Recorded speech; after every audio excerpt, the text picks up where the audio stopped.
जल्दी सो जाते, इसलिए मैं 9 बजे बोला। समझ गया? मैं 9 बजे कहीं को बोला, 8 बजे 9 बजे कहीं को बोला, आप जल्दी सो जाते घर में। 2 दिन जल्दी सो गए तो 2 दिन कम होते ना। क्या मतलब, क्या समझोगे आप? ये मतलब है।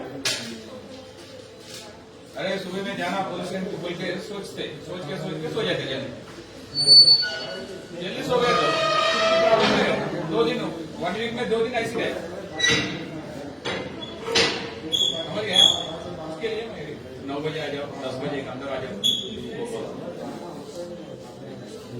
सोचते नहीं सोचते, सुबह में जाना ज्यादा टाइम हुआ तो पकड़ते, सांप पकड़ते बोल के सोचते नहीं सोचते? याद रख के। हाँ?